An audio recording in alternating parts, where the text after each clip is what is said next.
Nima uchun biz bu dunyoga keldik, birodarlar? Hayotda maqsad faqatgina uylanishmi? Hayotda maqsad faqatgina chiroyli kiyimlar kiyishmi? Mening mavjudligimdagi maqsad o'zim uchun katta uy qurishmi? Biz bu yerda shuning uchunmizmi? Yoki men hayotga Alloh subhanahu va taologa qullik qilish uchun keldimmi? Alloh subhanahu va taolo sizni bu dunyoga qancha muddatga qo'ydi? Qisqa vaqtga keldik. Agar deylik Alloh sizga uzoq umr beradigan bo'lsa ham, qancha umr beradi? 80 yilmi? 90 yilmi? 100 yilmi? Keyin esa ketasiz. Siz vafot etasiz. O'zingiz bilan nimani olib ketasiz? Nimani olib ketmoqchisiz? Allohga qasam, birodarlar, bu dunyo shunchalik qadrsizki, siz buni tasavvur ham qila olmaysiz. Alloh subhanahu va taolo sizni qisqa muddatga yaratdi. Uning yolg'iz o'zigagina ibodat qilishingiz uchun, ungagina duo qilishingiz uchun, uning dinini o'zingizning hayotingizga tatbiq qilishingiz uchun. Ikki narsa. Sizning bu dunyoda mavjudligingizning maqsadi ikki narsada. Dinni o'zingizning hayotingizga o'rnatishingiz va dinni dunyoga o'rnatishingiz. Hammasi oson. Mening ichimda din va din mening atrofimdagilarda. Mana shu hayotning ma'nosi. Aynan mana shu uchun siz bu yerdasiz. Allohga qasam, birodarlar, Alloh subhanahu va taologa farqi yo'q. Sizning qancha mablag'ingiz borligi Allohga qiziq emas. Qanday mashinalarda yurishingizni Allohga farqi yo'q. Qanchalik katta uyingiz borligi bilan Allohning ishi yo'q. Nechta yotoqxonangiz, lyuks xonalaringiz, granit mebellaringiz borligi Alloh uchun ahamiyatsiz. Alloh taologa bular qiziq emas. Bular dunyo matolari. وملعون ما فيها لو كانت الدنيا تعدل عند الله جناح بعوضة ما سقى كافرا منها شربت ماء. Allohning Rasuli sallallohu alayhi va sallam aytadilar: bu dunyo shunchalik ahamiyatsizki, shunchalik qadrsizki, shunchalik arzon achinarliki, Allohning nazarida bu dunyo shunchalik qadrsizki, u zot aytadilar: agar aslida bunday emas, lekin agar bu dunyoni Allohning nazdida qandaydir qadri bo'lganda, Alloh kofir insonga ichgani bir qultum suv ham bermas edi. Bir qultum suv ham hech bir kofirga ichgani bir qultum suv ham bermagan bo'lar edi. Shunday bir insonni tasavvur qiling. U Allohdan nafratlanadi, payg'ambardan nafratlanadi. U islomning dushmani, islomning ochiq va haqiqiy dushmani. Lekin bularga qaramasdan Alloh ularga beraveryapti. Ularning qarshisida har xil eshiklarni ochib qo'yadi.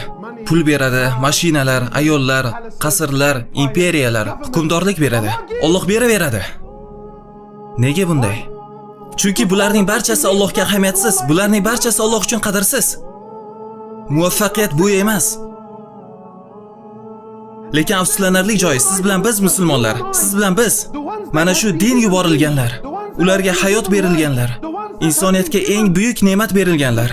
Eng buyuk ne'mat bu Allohning Rasuli sallallohu alayhi va sallam va muqaddas Qur'on, Allohning kitobi. Biz bularni barchasini tark etdik. Biz payg'ambar sallallohu alayhi va sallamning buyruqlarini tark etdik.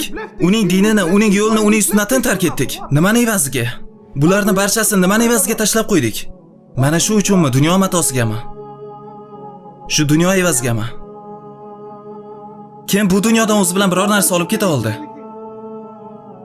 Kimdir bu dunyodan ketib o'zi bilan biror narsa olib keta olganmi hech? Lekin biz hali ham o'sha chuqurga yiqilaveramiz. Biz hali ham o'sha xatolarni qilaveramiz. Siz kimning tarafidasiz o'zi? O'zingizga shu savolni berib ko'ring. Siz kimning tarafidasiz? Allohning tarafidami? Muhammad sallallohu alayhi va sallamning tarafidami? Kimning tarafidasiz?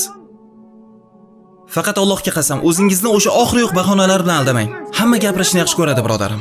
Agar faqat gap bilan biz jannatni qo'lga kirita olganik edi, ishoning, biz hammamiz jannatning oliy darajalarini egallab bo'lgan bo'lar edik.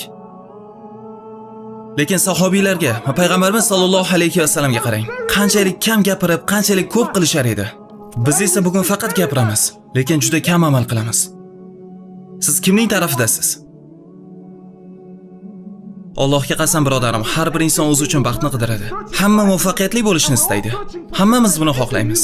Bu musulmon bo'ladimi yoki musulmon bo'lmaganlar bo'ladimi? Hamma muvaffaqiyatli bo'lishni istaydi. Hamma baxtli bo'lishni xohlaydi. Har bir inson hammadan oldinda yugurishni xohlaydi. Alloh bizga payg'ambar yubordi, bizga o'zining kitobini yubordi.